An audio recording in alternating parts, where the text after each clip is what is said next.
नमस्कार दोस्तों, सिन्हा स्टॉक्स के यूट्यूब चैनल में एक बार फिर से आप सभी का बहुत-बहुत स्वागत है। और आज हमें बैंक निफ्टी की क्लोजिंग मिली है 51,021 पे।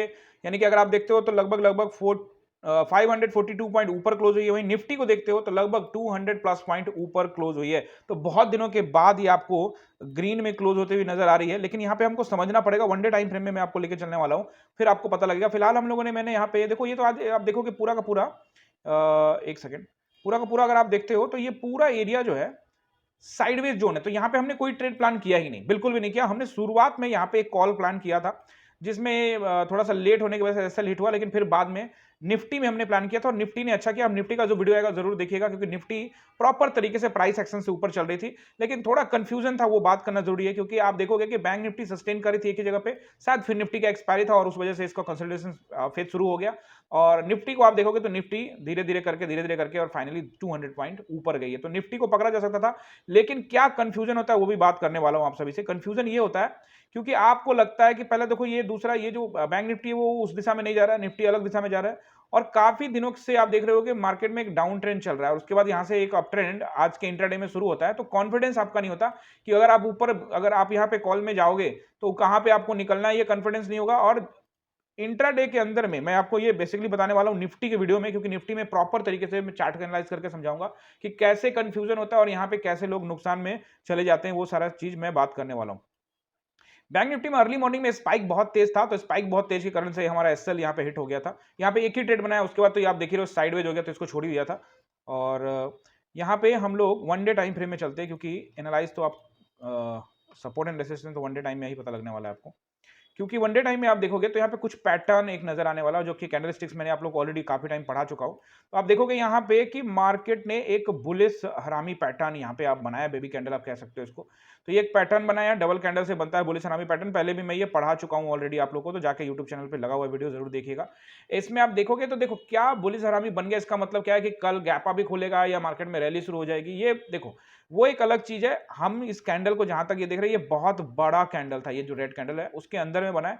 तो एकदम से यहाँ पे क्या होगा कि जब तक बुलिश हरामी पैटर्न के ऊपर में क्लोजिंग, नियम ये कहता है कि जब तक बुलिश हरामी पैटर्न के ऊपर में क्लोजिंग ना दे दे तब तक ऊपर नहीं जाएगा मार्केट, या फिर आपको ट्रेड तभी करना है। बट चूंकि ऑप्शन बाइंग में इतना हम वेट नहीं कर सकते, अगर कहीं वो थोड़ा सा भी गैप अप खुलता है तो भी हम ट्रेड में जा सकते हैं। हम प्राइस एक्शन के साथ में जाएंगे। फिलहाल मैं आपको कैंडलस्टिक समझा रहा था कि ये पैटर्न तो बनाया है, लेकिन इसका क्या मतलब है, क्या यहीं से बस हो गया और यहां से एक रैली शुरू होगी। देखो अभी सब कुछ कहना उतना आसान नहीं है, क्योंकि मार्केट में एक डाउन ट्रेंड में है और अचानक से यहां चले जाए इसकी संभावना बहुत कम होती है। ऐसा नहीं कि मार्केट ऐसा नहीं कर सकता, कर सकता है, लेकिन इसकी संभावना कम होती है कि मार्केट 4 दिन 5 दिन में यहां है और अगले 3 4 दिन में यहां पहुंच जाए।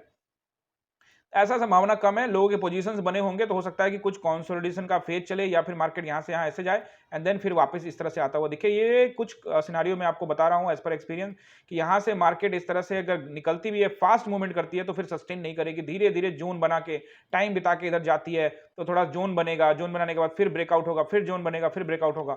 अगर ऐसा करता है तो वो बिल्कुल यहाँ पे भरोसा होगा। लेकिन अगर ये ऐसे निकल जाए कल यहाँ पे 500 700 पॉइंट, तो फिर ये सस्टेन करेगा नहीं करेगा इसका लिए मुश्किल है, क्योंकि ये सारा एरिया आप क्या कर रहे हो, देख रहे हो, ये पूरा रेसिस्टेंस है। तो यहाँ पे थोड़ा सा हम लोग को ध्यान रखना पड़ेगा कि जोन बनाए और फिर उसको टाइम बिताए और फिर ही ऊपर जाना है। अभी फिलहाल जहां तक मैं देख रहा हूं तो मार्केट 51,000 के ऊपर है, तो अभी तो बहुत मुश्किल है, क्योंकि अब ये पूरा देख रहे हो, ये पूरा एरिया रेसिस्टेंस का है।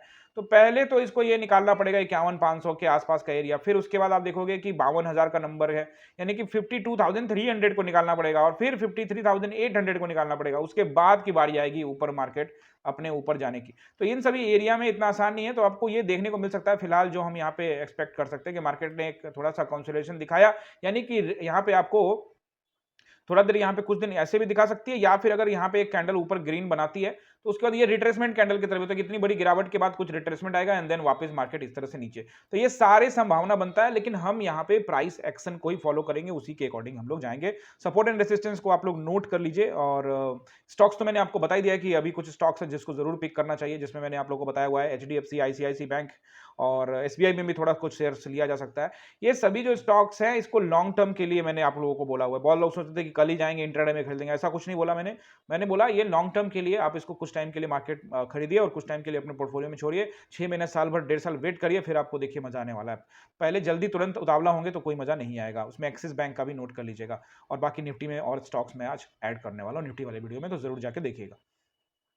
तो अब यहाँ पे सपोर्ट नोट करिए। सपोर्ट सबसे पहले अगर देखिए गैप अप खुलता है तो ये राउंड नंबर सपोर्ट का काम करेगा, यानी कि 51,000 का नंबर सपोर्ट का काम करेगा। उसके नीचे 50,700 का एक बढ़िया सपोर्ट है, और अगर 50,700 को तोड़ता है बाजार तो फिर आपको 50,500 का राउंड नंबर, जहां से आज सपोर्ट लिया ही है, उसके बाद उसको भी निकालता है तो फिर 50,300, अगर उसको भी निकाला तो फिर नीचे 49,000 भी देखने को मिल सकता है। फिलहाल ये सपोर्ट है। ऊपर रेसिस्टेंस को जब तक देखो हर सपोर्ट को तोड़ेगा और उसके नीचे टाइम बिताएगा। जैसे मैंने जो सपोर्ट बताया आपको 51,000 पे मार्केट है, यानी कि अब नीचे जो है 50,700 का एक बढ़िया सपोर्ट है। तो 50,700 को जैसे तोड़ के थोड़ा समय बिताएगा तो फिर 50,500 की टेस्टिंग होगी। 50,500 के नीचे थोड़ा टाइम बिताएगा तो फिर जैसे आज 50,500 के पास आया लेकिन समय नहीं बिताया, तुरंत ही ऊपर निकल गया। अगर थोड़ा समय इधर बिताता तो फिर 50,300 की, ये मैं सपोर्ट एंड रेजिस्टेंस बताने का मेरा जो ये तरीका है कि अगर वहां टाइम बिताए तो उसकी टेस्टिंग होने की संभावना होगी। और अभी आप कहोगे 50,300 को भी तोड़ देता है, तो 50,300 को भी तोड़ देगा तो फिर 50,000 का नंबर राउंड नंबर दिखता है, वहां पे टेस्टिंग करने के लिए जाएगा। किसी भी सपोर्ट को तोड़ने के लिए थोड़ा सा उसके नीचे जाना पड़ेगा, थोड़ा समय बिताना पड़ेगा, एंड फिर वहां पे ब्रेकडाउन कैंडल एक बड़ा कैंडल से उसको तोड़ेगा। तो ये आपका प्राइस एक्शन में आपको काफी टाइम समझा चुका हूं। रेसिस्टेंस नोट कीजिए, अगर गैप डाउन खुला तो यही नंबर 51,000 का नंबर आपको रेसिस्टेंस नजर आएगा, लेकिन अच्छा रेसिस्टेंस फिलहाल रहेगा 51,300। अगर उसको निकालता है 51,200 भी बीच में रेसिस्टेंस है, 51,227 भी एक रेसिस्टेंस रहेगा, उसको भी निकालना पड़ेगा बाजार को। अगर निकालता है तो 51,327, फिर 51,527, 51,727 को भी निकाला तो फिर 52,000, और फिर उसके ऊपर गया तो एज पर प्राइस एक्शन हम लोग फॉलो करेंगे। प्राइस एक्शन के बगैर कहीं नहीं जाएंगे। अगर बीच में कंसोलिडेशन का फेज आ जाता है, यानी कि साइडवेज मार्केट होता है, तो अवॉइड करेंगे। हम निफ्टी में देख सकते हैं, अगर निफ्टी में भी साइडवेज हो गया तो फिर फिलहाल ऑप्शंस को अवॉइड करेंगे, फिर कुछ स्टॉक्स वगैरह में देखेंगे।